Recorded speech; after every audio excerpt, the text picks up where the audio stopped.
Thanks everyone for waiting. I just have to click into the live stream.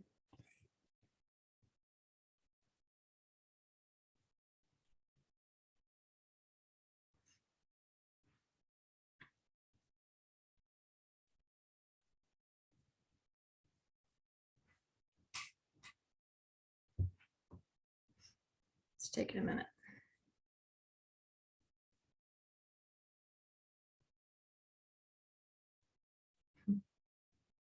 It always kills me.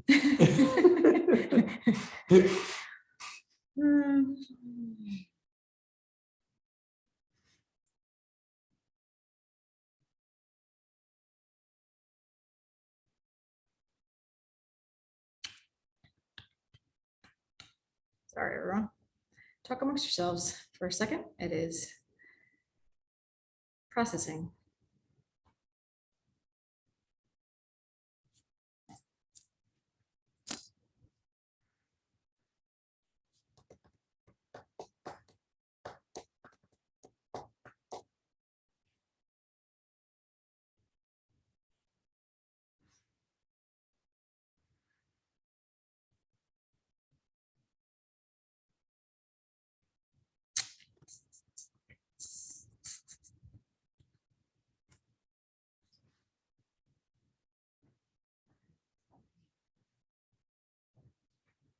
Hey. Oh, there you are. Yeah, how are you? All over. Sorry about that. We had some technical difficulties in the other room. And we're having technical difficulties with YouTube Live. But that's okay.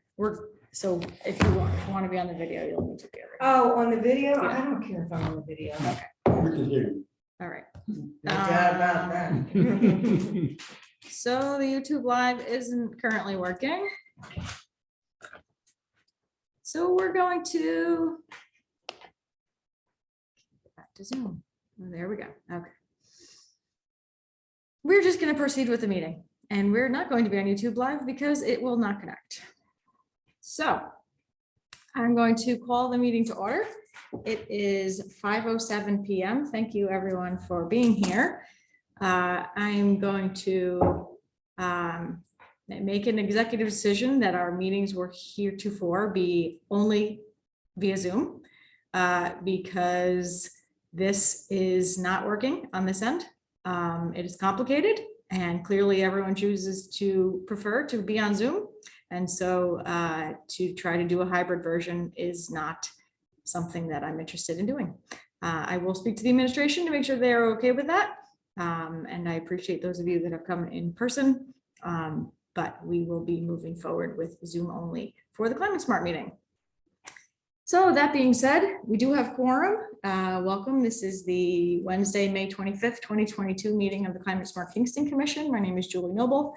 And with us today, we have Commissioners Betta Broad, Melissa Iacchetta, Kevin McAvoy, Roberto Rivera, Dan Smith, Karen Sullivan, and Cal Truman. And we also have ex officio members, myself, Common Council Representative Carl Frankel, and also representing engineering, Ellie Gartenstein. And we have a guest today, Melinda Herzog from Cornell Cooperative Extension. I don't see anyone else present, but thank you everyone for being here. And Melinda, do you have any public comment? We are going to get to you first, but do you have any public comment outside of that? No. Okay. Are there any modifications to the agenda? Okay, not seeing any. We're going to review and approve the March minutes. So we did not have quorum for the April meeting. And so there are no minutes to approve, but we do need to approve the March minutes. Does anyone have any questions, concerns, or changes to the March minutes?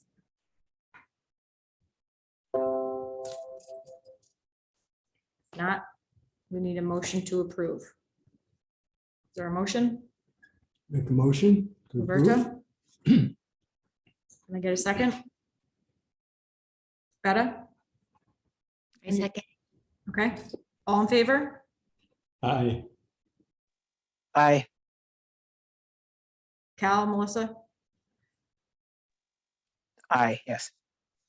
Yes, hi, sorry, Great, thank you. All right, so none opposed and no abstaining.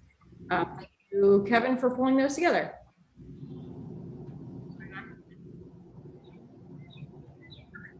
Perfect.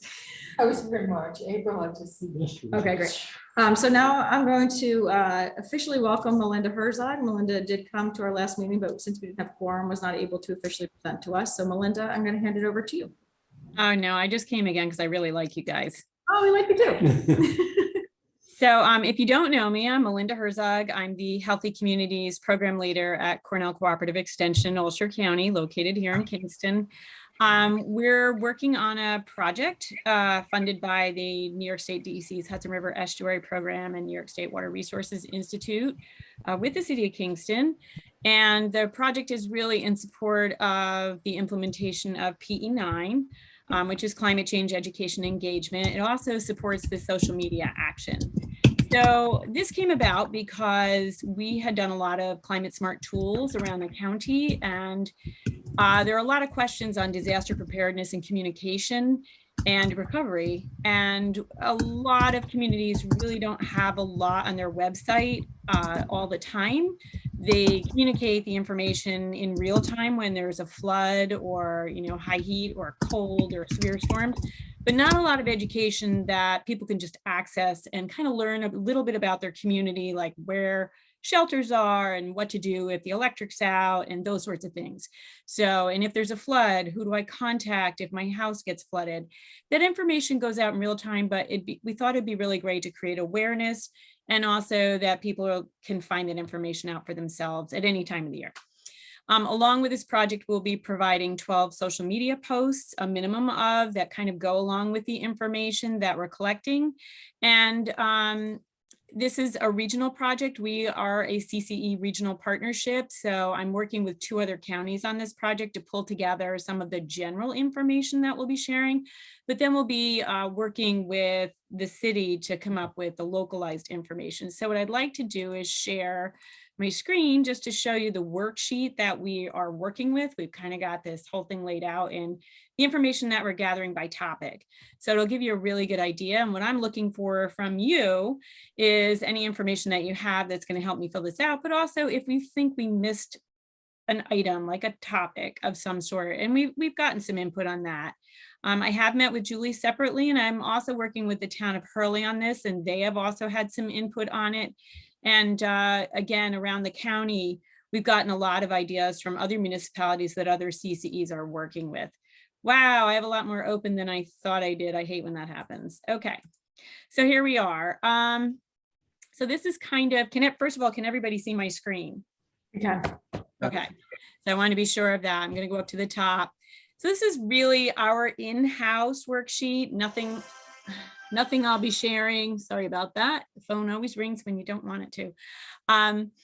So this is our in-house worksheet where we're gathering data. Our CCE Resilience Partnership also has their own website, and we'll be putting all of the regional information there as well and updating that all the time. So we all know that sometimes links go dead, and we can kind of share that with all the communities that we work with, and you can link to that as well.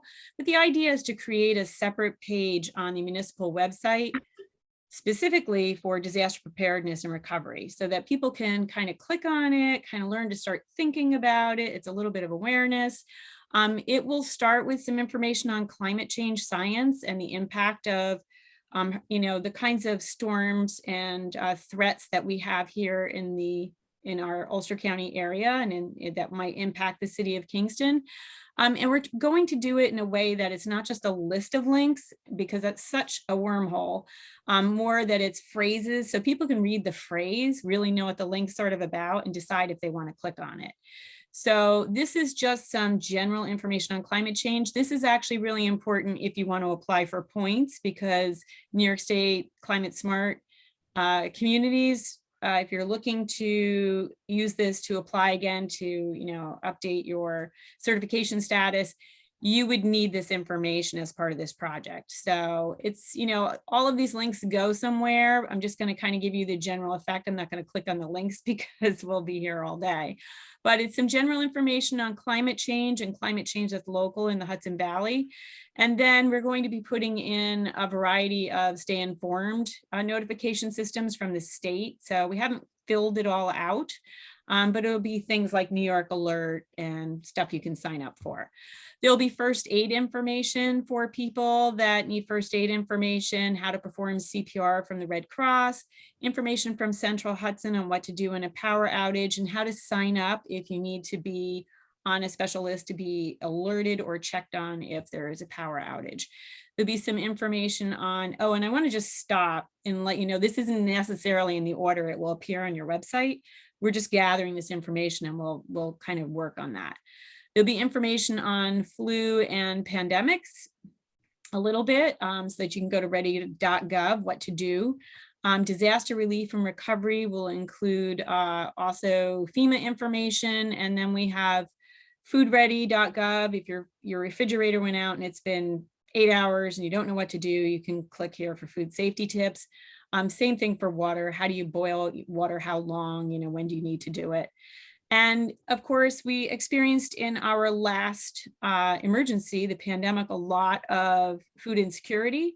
So how to sign up for SNAP and how to check in with NOAP to help you sign up. And also WIC.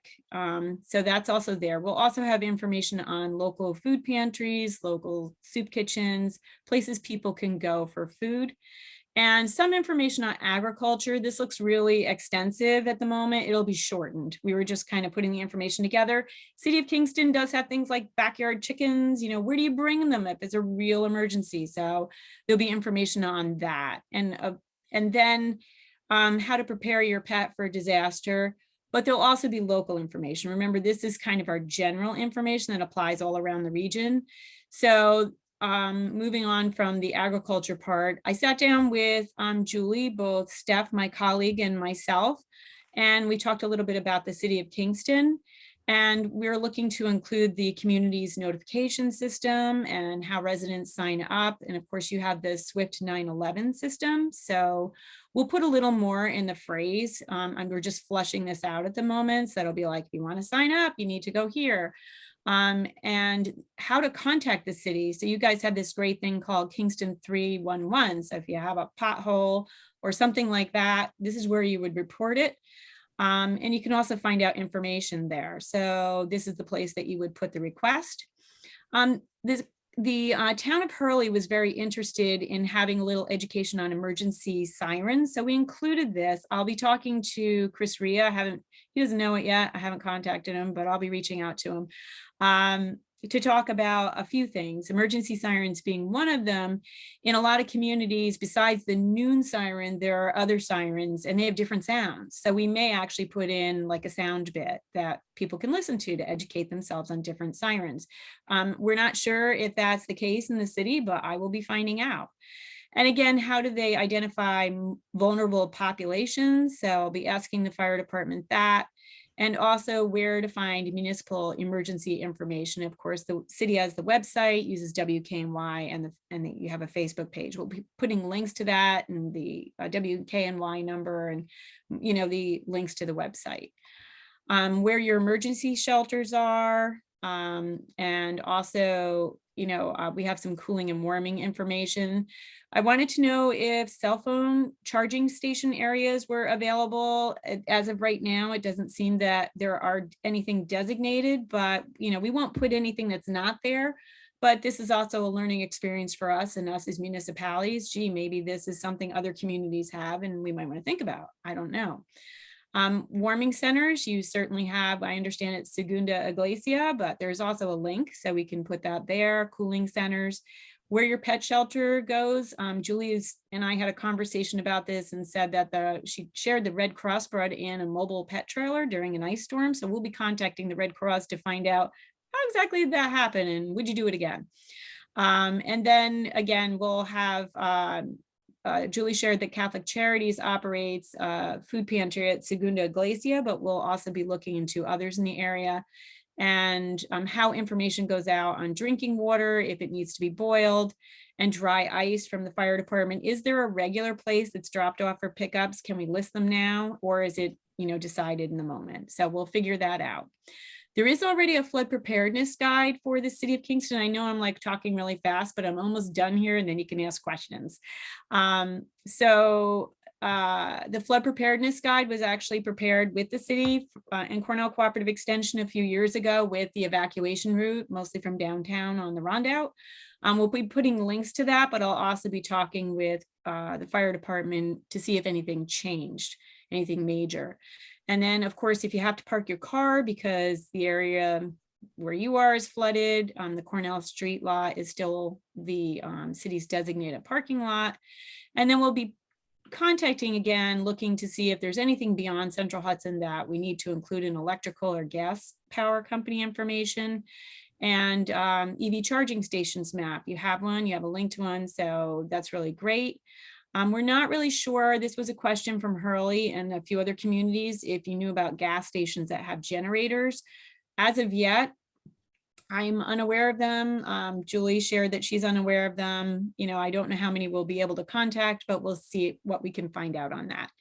And then we'll be putting ambulance information, certainly how to contact 911, all of that sort of information, police and fire location informations and contact information. And then one of the things that was also included in some local communities was whether or not there was local stream gauge monitoring, tidal information. There is one at the Hudson River Maritime Center. Good Lord. but the information isn't really public. It's not live.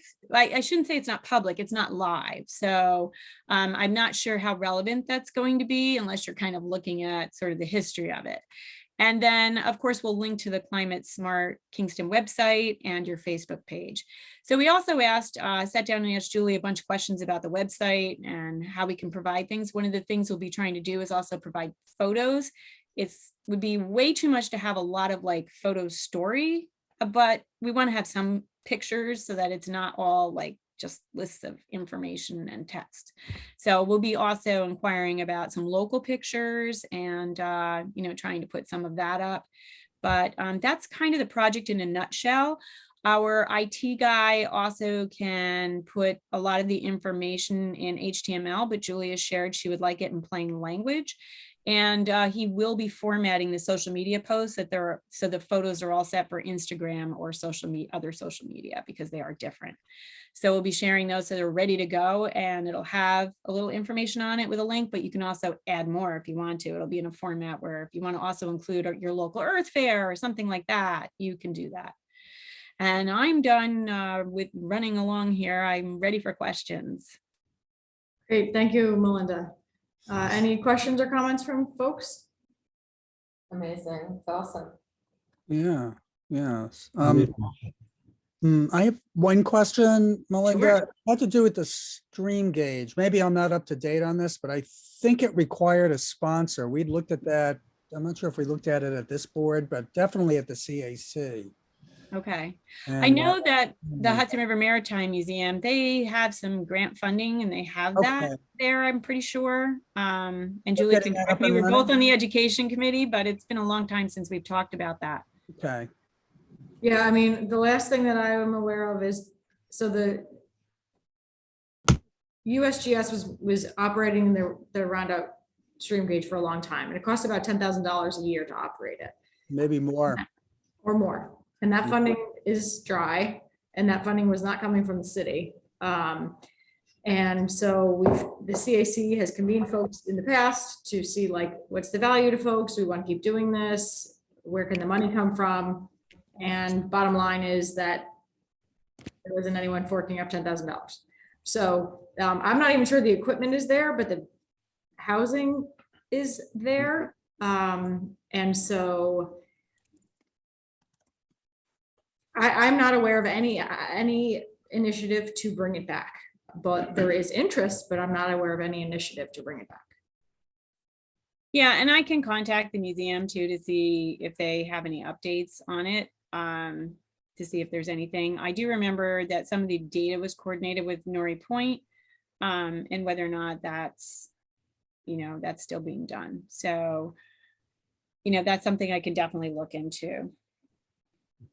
But in terms of, and again, this is like a draft worksheet that we're using in-house to gather information. In terms of the kinds of categories, if something really sticks out or you think about it later and you're like, we should include this, please let me know or let Julie know, and she can just email it to me and we'll work to include it. This is like a project in motion. And even when we're done, it's a website. And fortunately, you've got somebody that can actually adjust the web page. So, things can be changed in real time and added. And that's the whole idea. We just want to get it up and get it running and have that information there and have some social media posts for you to use throughout the years that we can kind of continue to educate the public on disaster preparedness. And there will be FEMA links. They aren't here yet, but certainly on recovery information, if you've had a loss due to flooding or some other kind of storm related threat. So, we're excited about it. I'm really excited about it because we really saw a need and we were able to put this together and get it funded. And this is the first one. So we'll see how it, our prototype, we'll see how it comes out. Melinda? Yeah. Roberto of Kingston Climate Smart. Is there any plans to put this, to do radio? To put this information on the radio? Well, that's as a backup? Yeah, I don't think we have it in our project to have like radio kind of short blips for spots or anything for PSAs. But I think that the information that will be there could be easily converted to that, in terms of just sharing it and talking about it. I mean, I think that's a great role maybe for this committee once it's done, not to be pushing that information back. And we certainly talk about disaster preparedness a lot. But I think that, that's one of the things we're hoping, that there is more conversation about it. And you're inspiring me. I'm probably due to get on the radio and just talk about the project itself. But I think that, being able to share where warming and cooling centers are and have those little spots, that's a great idea. And maybe that's something we can work on in the future, just to write that information out for PSAs. Because in an emergency, this would be a backup system as well. There would be two places where people could get information. Yeah, Julie did share that the city already uses WKNY to share emergency information. So there is sort of the avenue for doing that. I'm not sure how that's put out. I assume the city communications manager does that, but Julie could inform me better, or you better.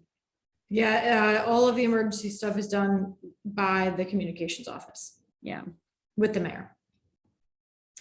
So, and yeah, that's been my experience. The city does a great job putting it right on the front of their website, and a lot of communities do. They're very good at getting information out in real time. What we're looking to do is have it there as a static page to kind of provide that education for people constantly. Sure. Awesome. Betta? Well, that's great resource, Melinda. Terrific that you all are prioritizing this. And I guess I was just wondering, how are you going to distribute it? You said like social media, and I don't know if there's some kind of like more systematic way that people could find out about it. And also just about the generator, that there's no, in the warming cooling station, there's no generator. I don't know if that's probably more a question for Julie, but like, is there any plan to get a generator at the Andy Murphy Center? Or, I think having a central place that people know they can go if their power goes out would be an important component of preparedness. With our solar panels.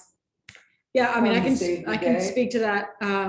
So as you all know, we're putting solar on the Andy Murphy Neighborhood Center. As part of that project, when we put out the RFP, we did ask folks to give us a bid also for battery storage, which would be an alternative to the generator. For a number of different reasons, that battery storage at the time of the RFP didn't pull through. We subsequently have spent months looking to apply to a FEMA grant to put in a generator at the Andy Murphy Center, but have realized that that it would not qualify and be competitive because FEMA funds generators at facilities that lose power.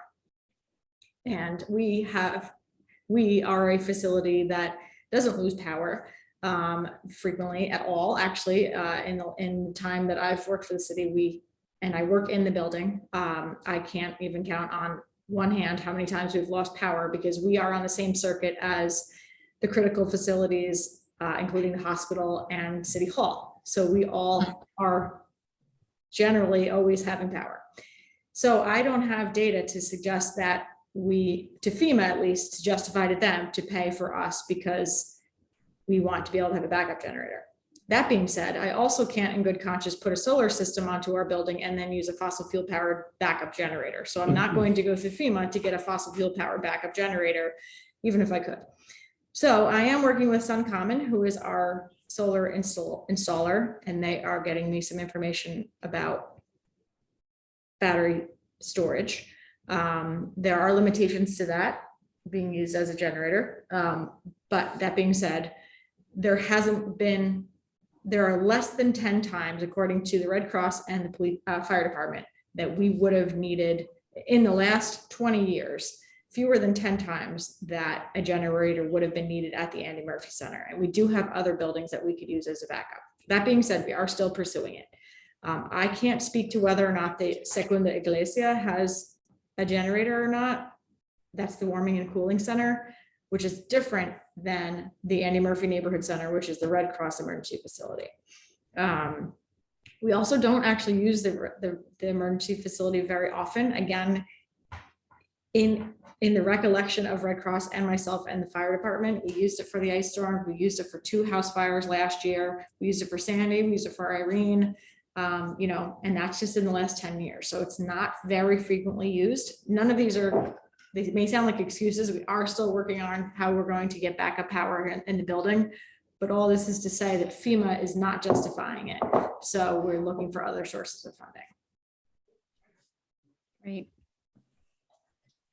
Yeah, and I know you had 2 questions there, but the first question I think was to Melinda.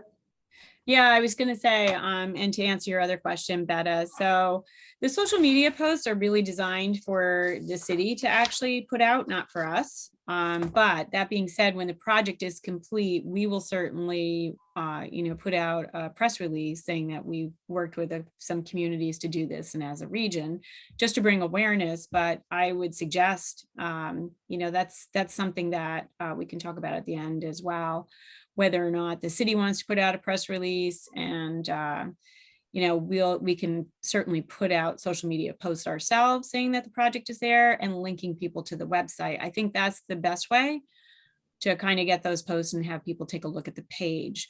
But you've actually given me an idea that I didn't have before, that we will design an additional post that you can put out that just links people to the page, right? Because just making people aware of the page so that we do that.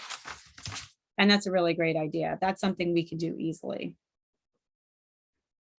Awesome. Any other feedback for Melinda? Okay. Well, Melinda, thanks so much. If anyone thinks of anything else, shoot me an email or shoot one to Melinda, and I'll keep plugging away at it, and I'll let you folks know when everything is all pulled together and live. Carl? Yeah, Carol. Well, before she goes, I just want to say I think it's a fabulous job you're doing, and it's just really important. And I'm really grateful to you and whoever's providing the grant. So I don't want you to go off feeling unappreciated, because I certainly do. Thank you. Amen. Amen. We all agree. Well, thank you all. You guys are, in my estimation, a tremendous bunch of people that have accomplished a whole lot in the city. You're really kind of I know I want to say gold standard, but I guess you're the silver standard.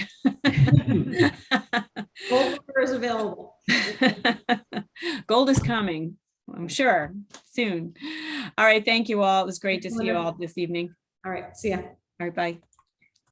All right, we are going to move on to old business. We're going to talk about refrigerants next. So the thing we've been waiting for is here. We've been waiting for the refrigerants grant to come out. It is out.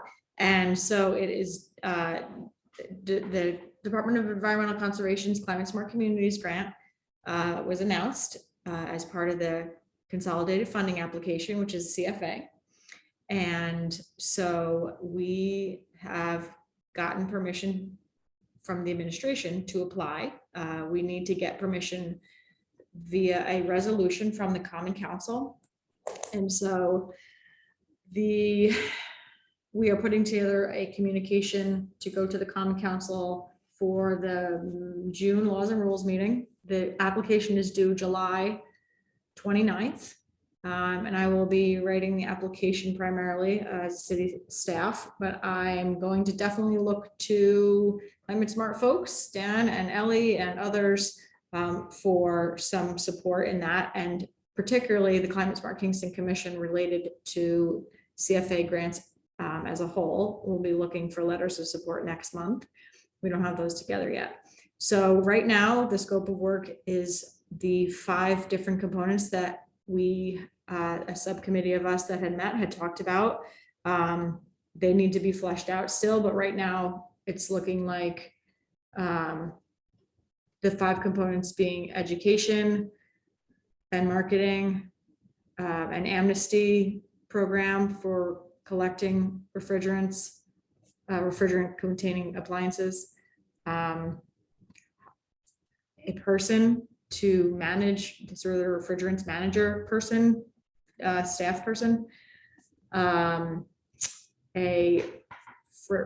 developing a refrigerant management policy, and I think the other one is a refrigerant management plan. Policy being like purchasing policy, purchasing and disposal policy, and then the other was a plan for how to doing our inventory of everything, managing it, who manages it, how do we do it, what can we purchase and not purchase, we like keeping track of when replacement needs to happen, all those different sorts of things. I will say that we did collect refrigerant containing appliances at the Earth Fair, and it was a huge success. So normally in a given year, DPW brings in about 8 to 10, maybe, or collects 8 to 10 appliances, white goods, they call them. We got 12 at the event, and 5 more were collected at the transfer station that weekend, and we gave those 5 folks waivers as well. So we ended up collecting 17 refrigerant containing appliances just related to the Earth Fair, which is fantastic. And this was sort of our test. And so what we'll do, because the Earth Fair proceeds covered the cost of that this year, but the grant will cover several years of doing some sort of amnesty like that, because we don't want people to dispose of them illegally on the side of the road, which is how refrigerants get released in a way that we don't want them. So super exciting. The fact that people physically brought things like air conditioners and refrigerators to the Earth Fair, to me, is like blows my mind. But it happened, and we did it, and we didn't actually do that much advertising. So I thought it was like hugely successful. So I will be reaching out to set a meeting with Dan and Ellie and Maya, if Maya's still involved, to chat about what that grant is going to look like. And we're excited about it because we've been waiting for this. This is like what we keep saying, well, when the grant comes out, the grant has now come out, so it's happening. And I think that our chances are probably pretty high. We have a solid plan. I can't imagine there's a lot of communities that are applying for refrigerants funding, but we certainly are, and we tend to have really good success with grants. So Dan or Ellie or anyone, did you want to add anything? No, my first question was going to be, because it's the whole community Climate Smart Communities grant, which is a whole bunch of things, and you're gonna have to sort of pick which category you want to do. So we're doing refrigerants, or are you applying for multiple grants? We are through Climate Smart Communities right now. Our goal is to apply for just the refrigerants. They also have one for organics, but there's a separate new funding stream through the DEC just for food waste. And it's a rolling application. And I'm going to wait until the organics plan is done in the summer to then apply for that, so that we're not competing against ourselves with the Climate Smart program. There are lots of other things we could apply for, but I don't want to compete against ourselves. So for the Climate Smart program, at least, we are focusing on refrigerants. All right.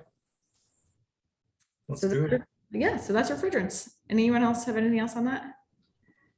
I started writing the policy. I have some of it. It's part of an environmental preferable procurement and management policy that I started as well. So this is something we can also go over in our meeting, because I mean, my information about this is pretty limited, so I pulled it from other cities' policies, but and yay, 17 refrigerants or 17 appliances. That's great. Yeah, it's really awesome. I predicted 8, and so we double that, which is like Phenomenal. phenomenal, right? I mean, it's really awesome. We really I think should be that's really predicting them all cool. the time. Congratulations.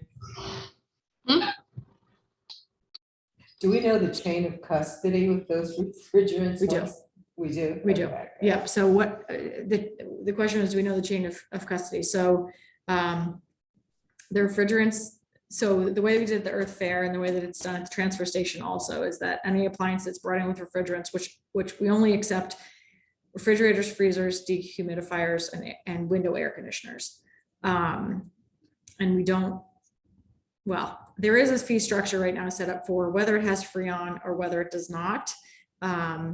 People pay more if it does. So we are going to, with this refrigerant grant, we're going to change that, because that basically is incentivizing people to release the Freon so they pay less. Either way, it goes into a roll-off, which is its own designated container at the transfer station. And then once we have a certain amount, West Kingston Recycling is our destination. So it goes onto a roll-off truck and is brought to West Kingston Recycling. And they have certified that they release their refrigerants in a responsible manner. As part of our refrigerants grant, I think we're going to solidify and contractualize that process to make sure that everything is happening appropriately, and kind of delve into a little more about how that actually happens. But for now, that is the process. And so that's where we are.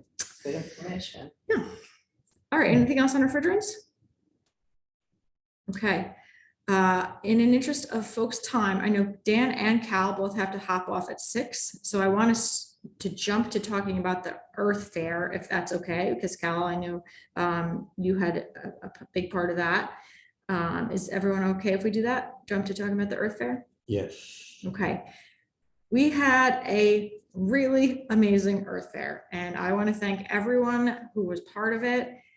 We had the most beautiful day we could ever ask for. We had an incredible crowd, incredible volunteers and vendors.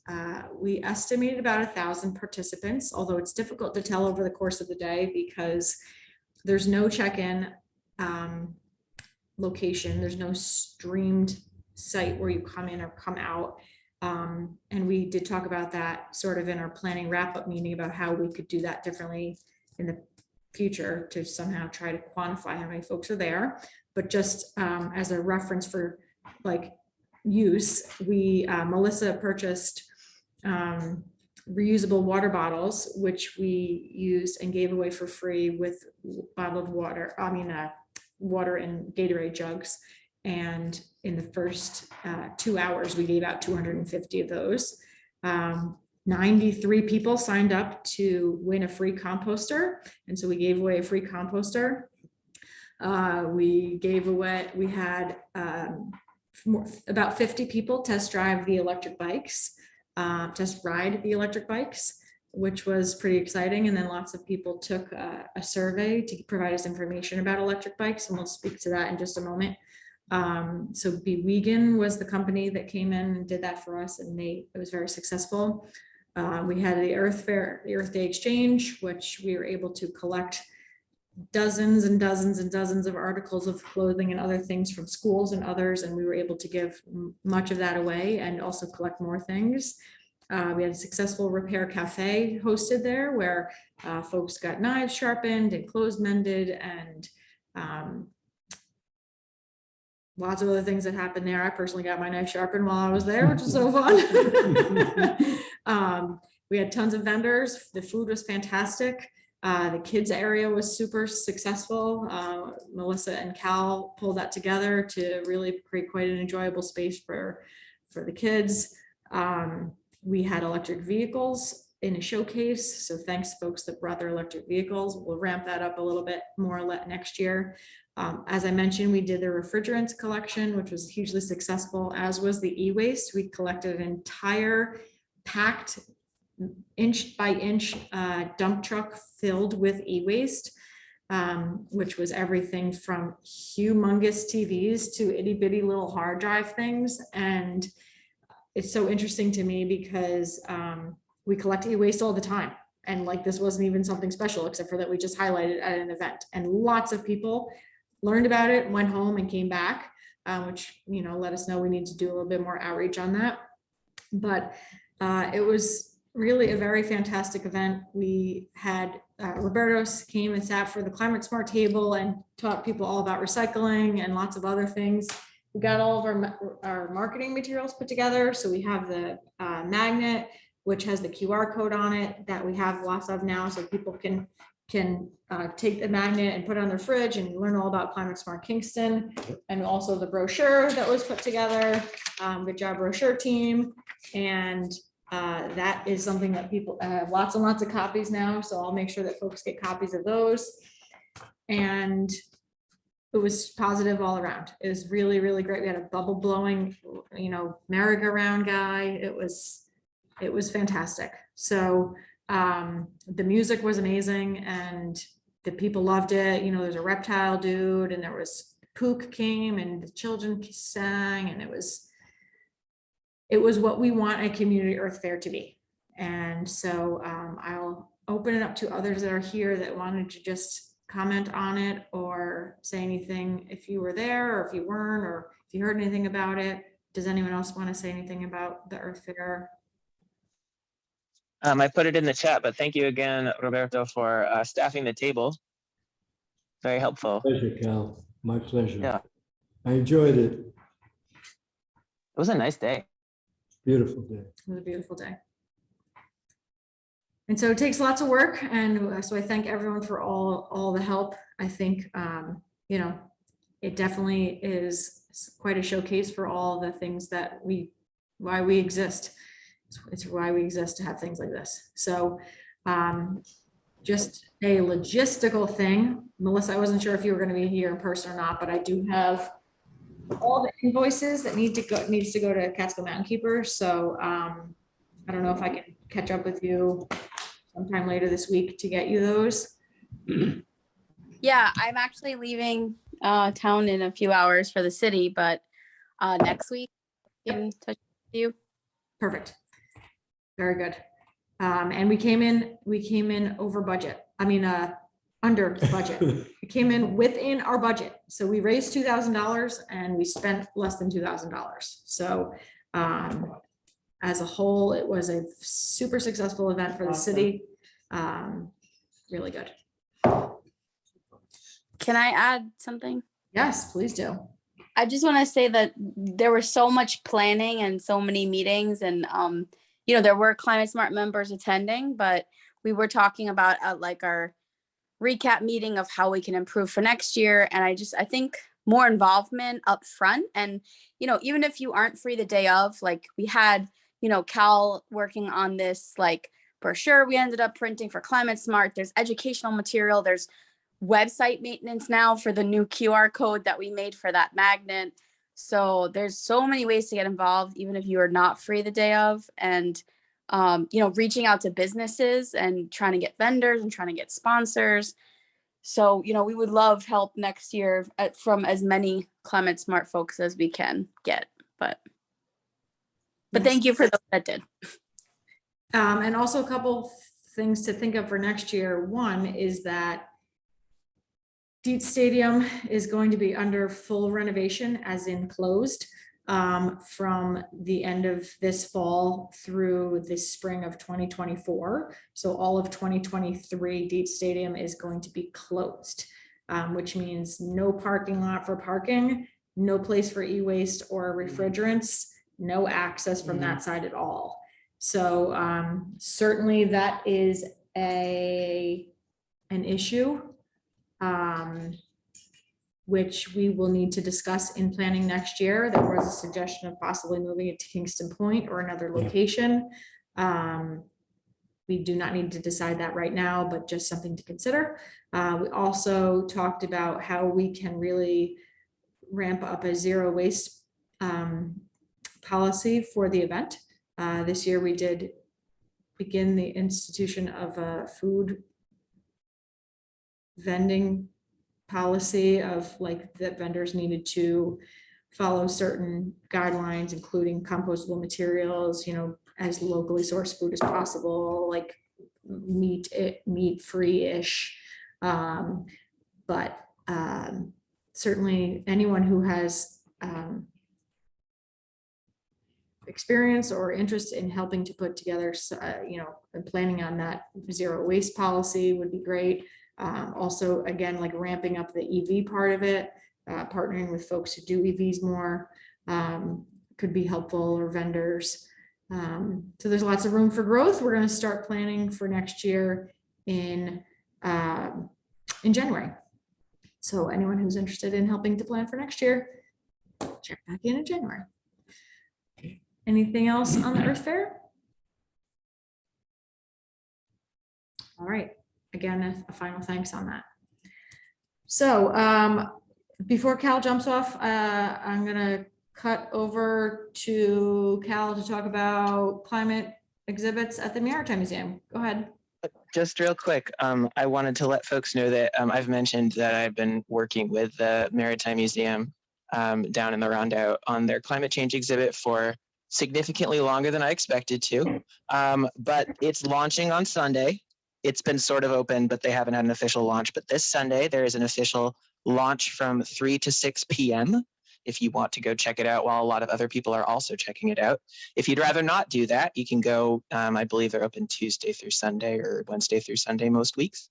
The other thing is that on Saturday, there is a free event in, I believe, the Riverport Barn at the Maritime Museum, which will be a conversation with Bill McKibben. It is a live event only.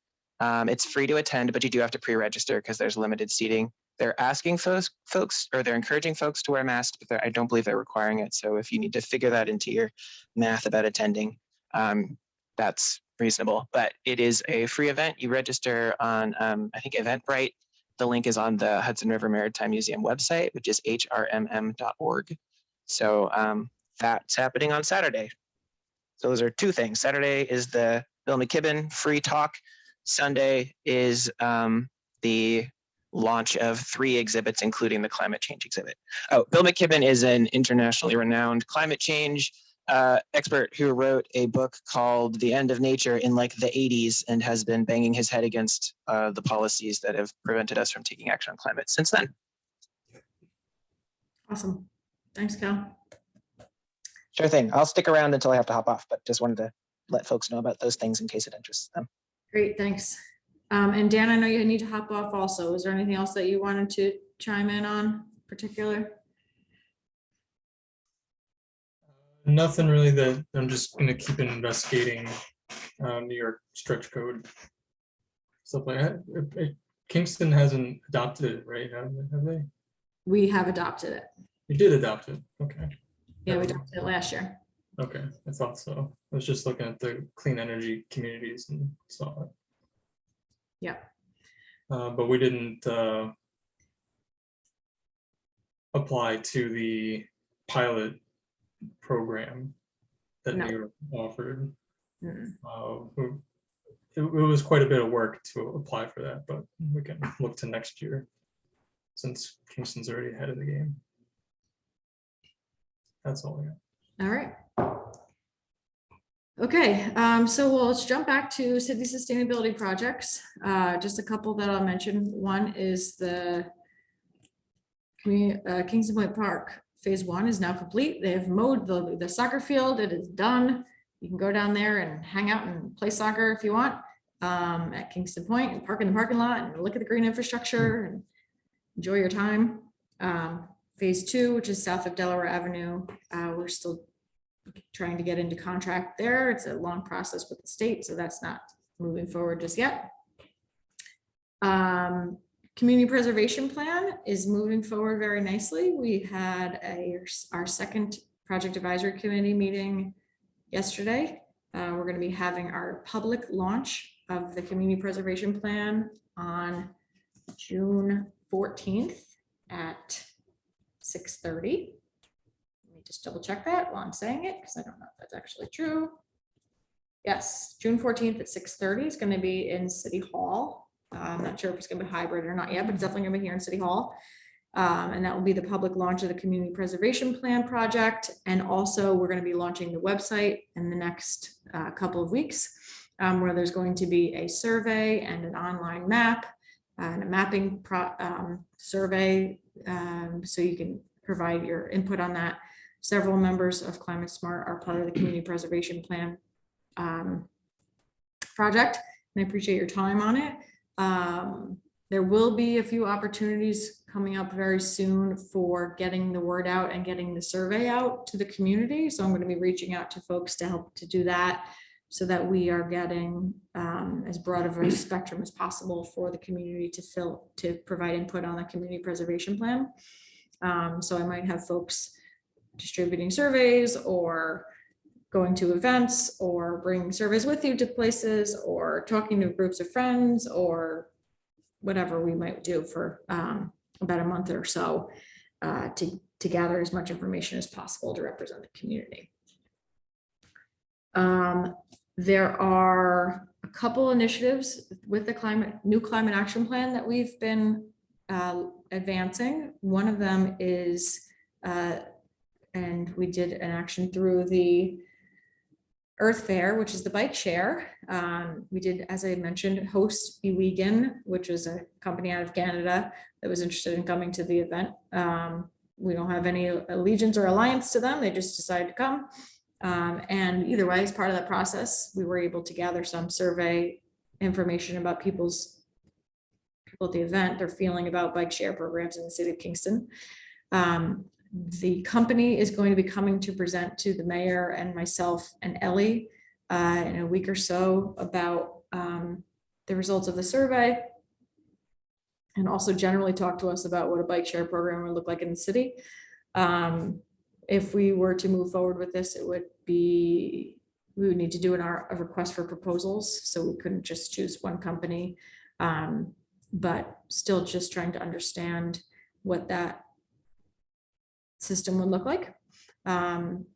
And I did get a chance at the Earth Fair, I don't know if anyone else did, to try an electric bike. Now, the climate action plan points out advancing a bike or scooter share program. It doesn't specifically say e-bikes or e-scooters.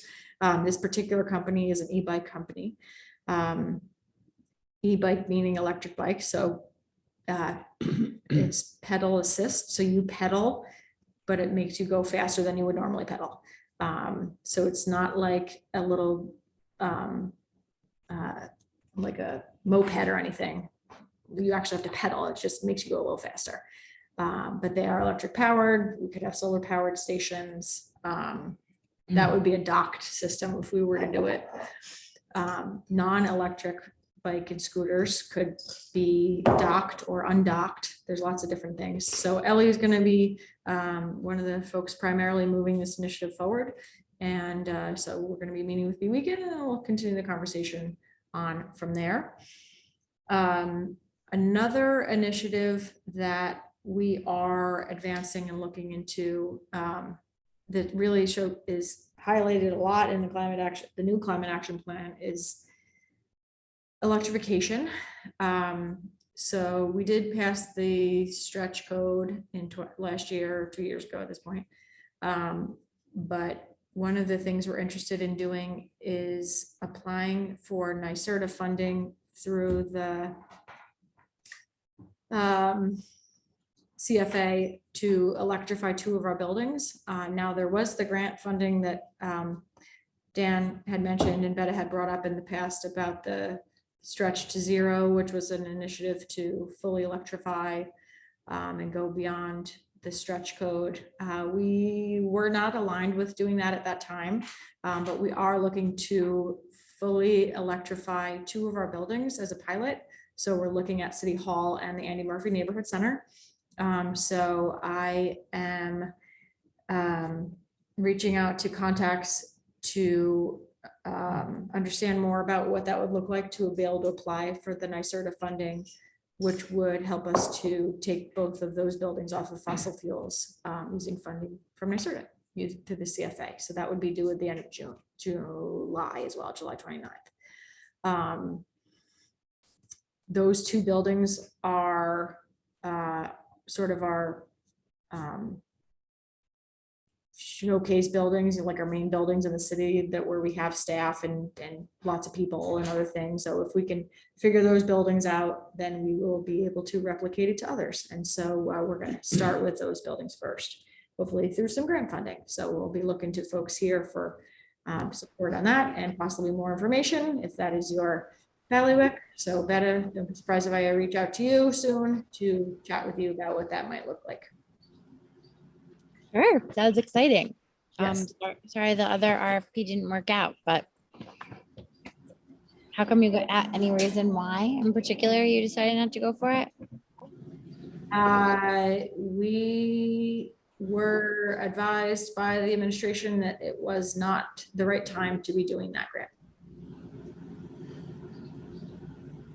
Okay. Speaking of building electrification, does the climate action plan, I remember we talked about like that new construction potentially would be all electric and that it would have be at least EV and electrification ready. And that there would, we talked about solar panels like going on new construction. I didn't know where we are in the process of adopting that. So the climate action plan, I don't have it in front of me, but my recollection is that one of the strategies was that new construction needed to be EV ready and solar ready. Did we just lose people? We did not include a strategy about full building requirement electrification, which was another stipulation of the zero to go or whatever RFP that this administration was not prepared to be committing to that. So, but we're still moving forward on other electrification initiatives. And so the climate action plan does, focus on that and strategize on that, but there's no policy in place right now. Oh, June? Yeah.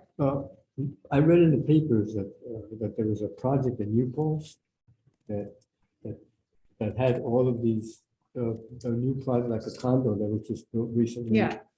And Zero place. yeah, zero place. Mhm. Yeah, actually, yeah, it's pretty neat building. I actually don't know a lot of the details about it, but yeah, as you head out to New Paltz on the right-hand side as you're getting into town, there's a new place that is net zero, I presume. So Maybe you could go take a take tour. a look. It's Yeah. a good idea. It's a lot like our Energy Square. Yes. Same look to it. All right. Julie, just 2 quick things that I just wanted to clarify. The funding is, I heard NYSERDA, I also heard CFA. Is NYSERDA going through CFA? Yes. Okay, that's what I thought I heard. Just wanted to make sure, because sometimes NYSERDA is a separate process.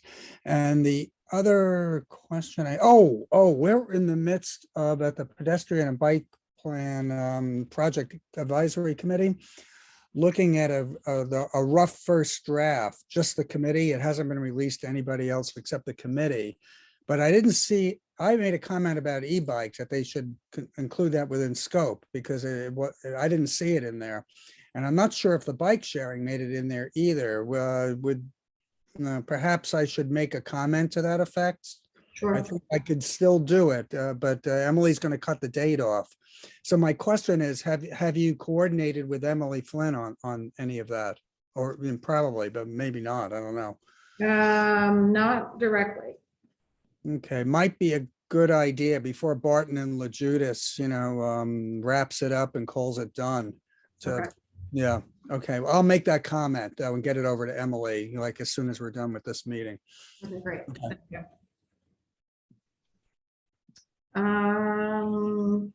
So that's probably my update on the sustainability projects for now. Others will get touched on during other agenda items. Any update on Repair Cafe, Melissa? Hello? Can you hear me? Yes. Okay. Not much. I mean, we had the Earth Day Fair Repair Cafe. We're gonna have our next one in July, but we haven't set on a date. Redeemer Lutheran is trying to get me to have the Repair Cafe as part of this carnival thing that they want to do. I feel like they're copying the Earth Day Fair, but it's not Earth Day related. But they think that the cafe will bring in people to their event. So stay tuned for that. They also did put out finally the coordinator position for the Hudson Valley coordinator. You can find it on Sustainable Hudson Valley's website, but I could also circulate it if you guys want it.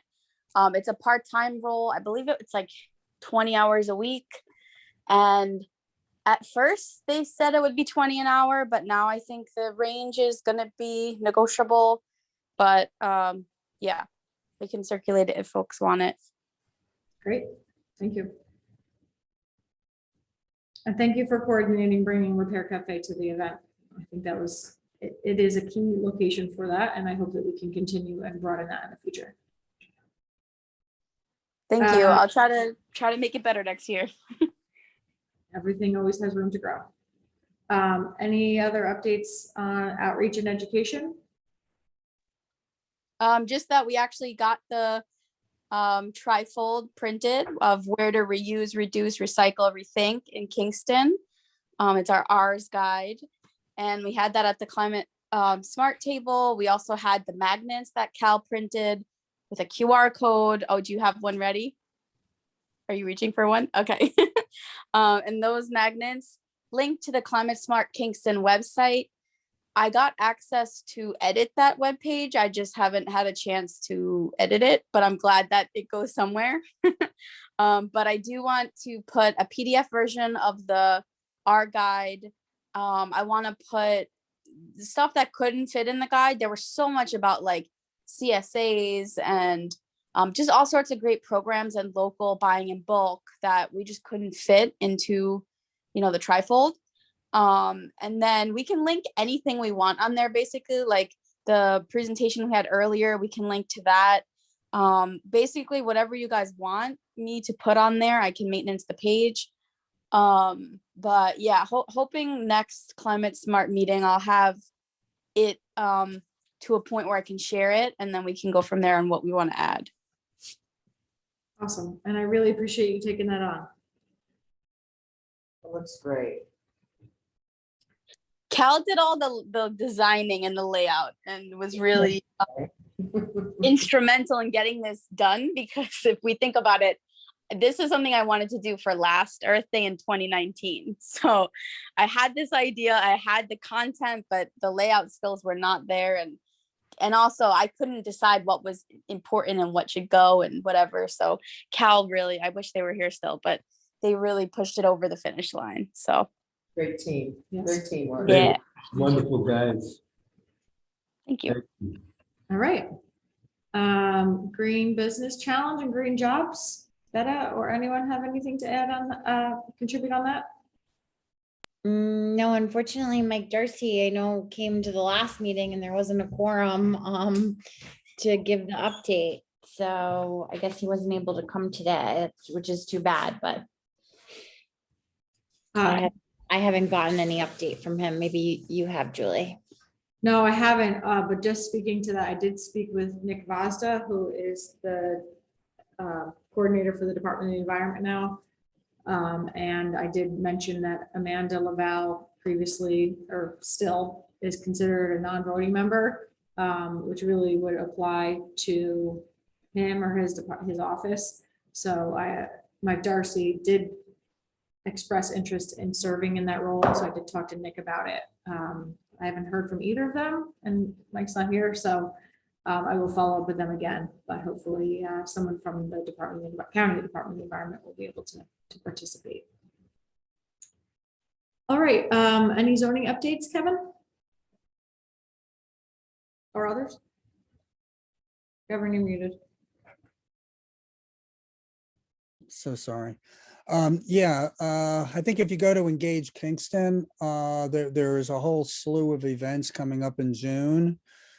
There's going to be a public meeting to be held on June 22nd, public hearing rather, and not just a meeting.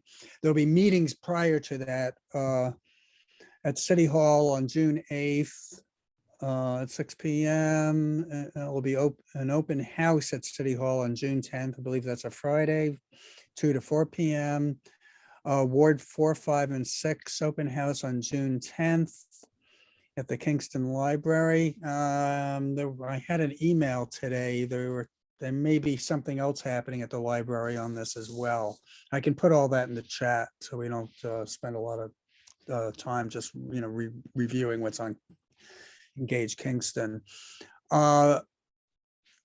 Let's see, Ward 1, 2, and 3 meeting to be held at the Old Dutch Church on June 11th, and Ward 7, 8, and 9 at Rondad Neighborhood Center also on June 11th in the afternoon.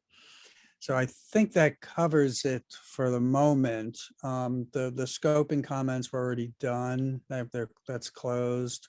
So stay tuned, and there'll be a lot happening in June.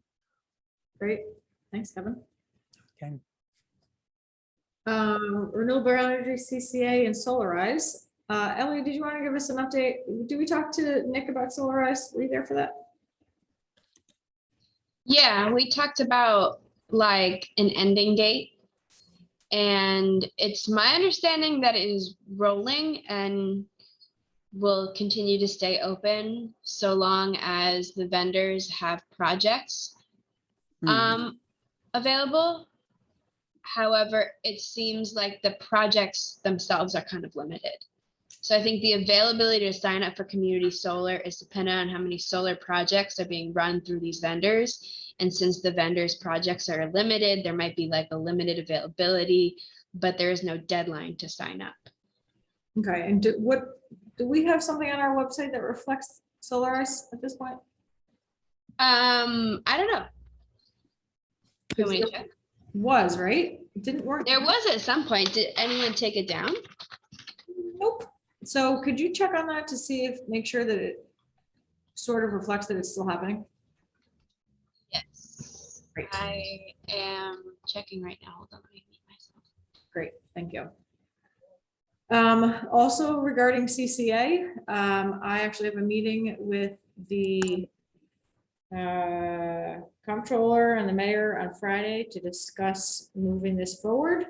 And I have a draft RFP that's just about complete that we're going to likely be launching. I'm a little bit concerned about the timing, considering the fact that Saugerties and Marbletown and others are having issues with their CCA right now. And so it's not necessarily great timing for us, but it is good timing in terms of the fact that what's going on with Central Hudson. So I would look to, it's likely that I'll have a CCA RFP out within the next couple weeks. And hopefully we will be moving that forward then very, very soon in the city of Kingston. And that would be sort of CCA 3.0, which includes local power and local energy efficiency projects. I just checked our website. We have the whole Solarize page still up. It doesn't say anything about a deadline. So still there. Perfect. I think that we posted on the Climate Smart Facebook though, that enrollment is over. because originally the deadline was supposed to be December 31st, and then they left it open and rolling. So there's Yeah. on the website, but Okay. Yeah, I was gonna wait to post on the Facebook till you circle back on the deadline, so I can make another post saying it's not. yeah, Great. Circle back. We are circled. It's Okay, still good. happening. Okay. The Clean Energy Communities Program, I'll have a couple updates on that. I am now fully in contract with Suncommon for the rooftop solar project at the Andy Murphy Neighborhood Center. They have come to our building to start to evaluate the roof. The next thing they need to do is actually take a core of the roof to see what's there, to see what is underneath the shingles, how many layers there are, and that sort of thing, see what kind of structural integrity it has. The Andy Murphy Neighborhood Center does not have, in our records, any structural drawings, so I don't have anything really to help them with that, so they have to kind of figure it out on their own. But we've been up on the roof and they've come over and explored our system of what we have so far, so we are excited to be moving that forward. I think it's going to be a pretty quick turnaround probably to get solar on that roof. And so, as I mentioned, I've been in discussion with them also about battery storage. So we'll see where that goes. It would be a separate contract if we were to move forward with that, and I would need to find separate funding for it. But it's something that I'm interested in pursuing for that building. And the other project with Clean Energy Communities that we have is the City Hall window project, which is still ongoing. It's ongoing because the window project came in under budget and I had $20,000 extra, which contractually was to be used for LED lighting in the remaining municipal buildings. We've already retrofit all of our top dozen. Yeah. They have another one, the other side, right? Yeah. There's a couple of windows. There's a couple? Yeah, so they have maybe on 6:30? 6:30. Okay, great. Yep, thanks. Good, how you doing, Barbara?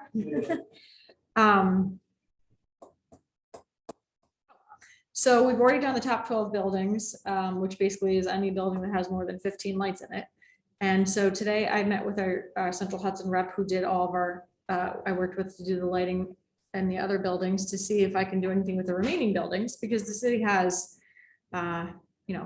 quite a portfolio of buildings, probably 50 of them. However, the other remaining 25 or 30 are very small things, like a bathroom or a pump house, which has one single light in it, or a pavilion, which has 4 lights in it, or whatever. So in discussing this with our rep today, Fred, who I love, he said that if the building doesn't have 15 or more lights, and if the lights aren't on for 40 hours or more a week, then they're not going to cover it through the Central Hudson program. So that being said, I'm now going to work with our electrician, who doesn't know this yet, to inventory every single other light bulb in the city of Kingston that has not been changed in municipal buildings, make a list, and go to some local hardware store and buy $20,000 worth of light bulbs and change them Some by lucky hand. hardware store. So Patrick, I hope you're watching this video. We have a project on our hands. So if anyone is interested in helping to audit, doing those, well, I don't know what I need help for yet, but I do still need to spend $20,000 on lights. So we'll see how that's gonna go. And that will happen this year. Julie, did you say you don't have drawings of the Andy Murphy Center? Yeah, why do you? Yeah.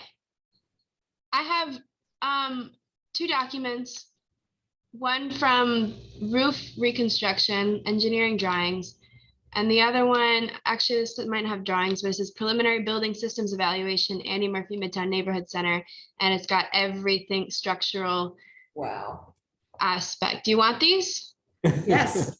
Okay. Okay, well, I'll forward them to you. Great, thank you. So that's our Clean Energy Communities. Programs, solid waste management. One of the things we're working on right now is we are part of a 6-month evaluation of the Victor Stanley street recycling and trash cans that are on Broadway. So when we did our Broadway project, we invested in a new type of street garbage and recycling can. You'll see them along Broadway. There's a teal one that has recycling, and there's a aluminum gray looking one that has trash. And in them, they have a little sensor that basically remotely tells me how much trash is in them. And it tells me if it's what percentage full. It tells me when it got full. It'll tell me when it spikes, so I know if somebody's illegally dumping. It'll tell me when it got emptied. And all this can happen so that if we need to deploy laborers to go and empty the cans, we're able to remotely do that. Wow. We did not invest yet in the software because we're doing a pilot for 6 months to understand if this is valuable to us or not. So I am managing that pilot. And so we are looking right now, we have, I think in my pilot, there's like 40 cans, no, 40 sites. So like 80 cans maybe. And so I can tell you at any given moment when someone is illegally dumping in any of these cans. So that being said, I know exactly when it happens, but we are gathering the information now. I'm gathering it to track over time. So far, I'm on day 46 out of 6 months to track which cans along Broadway are getting the most illegal dumping, which ones fill up the fastest, how long, so we can change them out and modify the collection. I have certainly, there have been some culprits that are rising to the top, certain locations that people are clearly dumping, like the Sunoco on Henry. People are dumping in that one. The corner of Down Street at the NASA restaurant, people are definitely dumping in that can. People are dumping in the Restorative Justice Center can. And then there's others that have no trash in them ever whatsoever. Like if you're going up from the underpass up towards the YMCA, there's a trash can there on the right-hand side. I don't know that has ever had trash in it. So this has been a very informative process. Interestingly enough, I have yet to actually go out and look for where the sensor is. So when it tells me that a can is 118% full, I don't know how that is happening. And you think I would just walk out to one of the cans and just look for the sensor, but I haven't yet. And so it's an interesting process. I'm tracking it also over the course of, like, I know what time, I know what day of the week. So we're trying to figure out if there's like certain days of the week that people dump, or if there's certain times of the day that the cans fill up. And so I'm just a data wonk. So this is like super exciting to me because I love trash and I love data. So it's like instant information about trash. Exactly what I love in life. So I'm tracking all that, I'm graphing it all, and ultimately, probably after 2 or 3 months, I'll be sitting down with DPW to understand what the plan will be for modifying our collection, but also addressing people illegally dumping. So it's interesting to me because we have free trash pickup in the city. And so it doesn't cost people anything to throw away their trash. Yet people still are taking their household trash and putting it in the street cans, which is not legal, and also then fills up the street cans so that people that are walking down the street with trash don't have space in them. So through this process that we're hoping to really enforce that. It's a little bit challenging, although I know exactly like 105, what can had this stuff in it, but I'm not there at 105. So now we're gonna have to probably work with street cameras and other things, or if I see a track that says like tracking over time, if every Sunday at 105 at the Sunoco on Henry Street that somebody's dumping, we'll station someone there. So we'll see how it works. This is all very exciting to me. But so that's happening with the Victor Stanley cans. So A lot of homeless situations in that. Yeah. Yep. Yeah. And so that's old business, and unless anyone else had other old business. I don't have any new business on the agenda. Announcements, communications, or events. Are there any announcements or communications or events that people would like to share?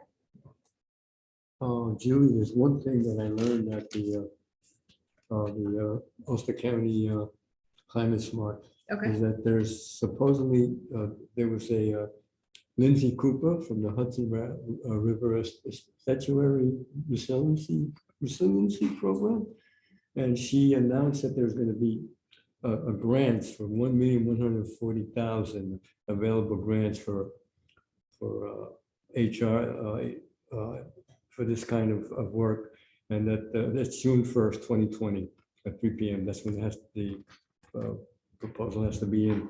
There's 130,000 restoration of watershed connectivity and improved road infrastructure. And that one has to be in for June 10th, 2020 at 12 p.m. I got her, we call it email here. It's Lindsay, LYNDSEY .Cooper, COOPER at dec.newyork.gov. okay, awesome. Anything else from that meeting that you wanted to share? Except that they're looking, for the Ulster County Fair, and they're looking for vendors. And she did talk about regenerative agriculture and solar, and that they're trying to put together a program to mix agriculture and do a mix of agriculture and solar somehow, that they would intersect with each other. Three interns for the summer program for 5 weeks. And the solar, the best place to, okay, so solar, so supposedly the solar companies like Central Hudson, they look for the best place to hook up to the system. And the mapping program that the manager has been working with, the idea, the concept is to locate the arrays in the place that's the best place for the community. I think that's it. Great. Actually, Melissa, can you speak, have you been, or what's the deal with that solar cohort this year? Yeah, we just wrapped up our last session, 5 last week. And yeah, I don't have the data on how many municipalities. I have to go over how many registered versus how many actually showed up. And, if they didn't show up, but they were saying they were watching the recordings, does that count? But I want to say 26 municipalities participated. We had about 42 registrants. This cohort was much more active than the last one. They were very just energetic about putting solar in their community. And we had a wide range of planning board members, climate smart members, zoning board members, all the way from Newburgh, all the way up. I don't even know where, as far north of, but anyways, I mean, no one actually used the tool yet, but they really want to.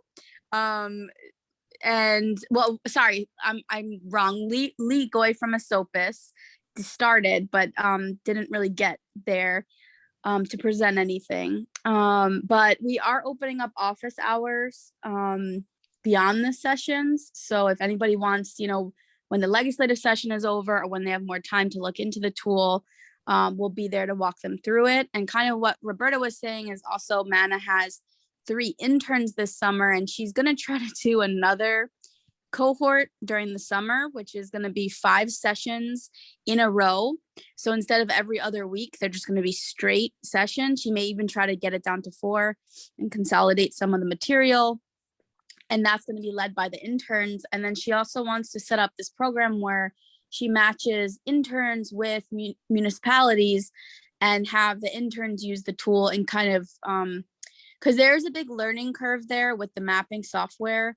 Scenic Hudson did a great job with the guide they made, but I feel like you do have to have some sort of mapping background to kind of play around with it and to really understand it and how to use it. We're doing our best with the workshop, but yeah, as far as Kingston, again, I spent a lot of time facilitating and yeah, didn't get to it, but I really want to, and I want to present my results to Climate Smart. I just can't give a date when that's going to happen, but I feel like I've been putting you guys on the back burner and I definitely want to use the tool for Kingston, but We'll it's a hold goal. you to You're holding me to it. Yep. I did say on the final session, I said I haven't gotten to Kingston, but Climate Smart Kingston is eagerly awaiting my results. So yeah, I'll let you know when I do. Okay, awesome. Thank you. All right. So Serena's not here. I did reach out to her because we haven't seen her in a couple months. And I haven't heard anything back, but Kevin, have you been doing public safety? No. Sorry. No, I haven't been, but I've been tracking on it. Ted Greasy from the CAC is over there probably right now presenting. Okay. Yeah, the things he's going to give a general update. Then he's also had on their agenda the New York, New Jersey Watershed Protection Act, which is a U.S. congressional initiative. And trying to get a letter of support from the city for that. Right. Okay. Right. So if Serena's not participating in Climate Smart anymore, and she's not able, obviously, then we don't have a representative to go to public safety. So obviously, it's complicated because we're here and they're Yeah, we're here and they're there. Yeah, Here. or maybe they're just around the corner from you, but they're there. Yeah. So, I mean, it's probably best for us to just tack this on to Ted. But he would have to report on the previous month. I could give them a synopsis of the minutes. Yeah, Yeah, okay. Let's talk to him about that at the next CAC meeting. yeah, like what I did with Serena, I just gave her a synopsis of it and, she ran with it. Okay, let's do that. All right, any other announcements, communications, events, or updates? All right, so for social media postings, Melissa, if you wouldn't mind posting on the Solarize that it's still alive. Mhm. Also, a thank you and a wrap up, maybe some general information about the Earth Fair, if that hasn't been done already. Okay, let me just, I'm on my phone. Let me pull out my notes stock. I did not do that. Thank you for Earth Day. And just like a couple of stats that are highlights of it. Okay. Can Um, you send me, did the city post stats that I can easily take? The Google Doc that we have? Oh, yeah. It's in there. Yeah. Okay, great. Maritime Museum Climate. Yes, the exhibit. Maritime Museum exhibit Yes. And Bill McKibben and Bill McKibben.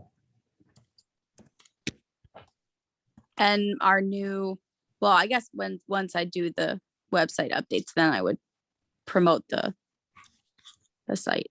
Okay. Great. My last push is just that if anyone sees any Earth Fair signs anywhere, I have one at home. get them. Forgot We to bring it. reuse them. Yeah. If you see them anywhere, pull over the side of the road and get them. Like, we need them back. They cost tons of money. So So, Andy Murphy, right? There we yeah, go. yep. Find them, like, call me, whatever. We need them back. I don't know how many more are out there, but there's some out there. So look for them. Any other business? I would like to just look at next month's calendar. And we're going to be on Zoom. So it would be June 22nd. Is there anyone that knows that they cannot make June? Let's take another look at Engage Kingston for June 22nd. The virtual meeting is at City Hall at 6:30. That's it says virtual. No, it's not. Virtual. I'm sorry. There was talk of that, but no, this is a virtual meeting at 6:30. Public hearing on the zoning. Sorry.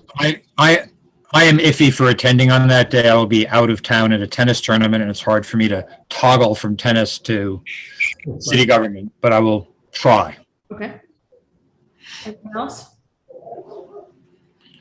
I'll be there. I can be at this meeting. That's not a problem. I can just hop off of this and hop onto Zoom for the other thing.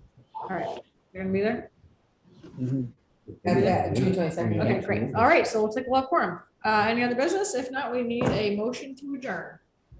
Motion to adjourn. Berto, Second. Aaron, Okay. all in favor? Bye. Okay, 6:34. Thank you so much, everyone. Great. Have a meeting. great night. Yeah, super.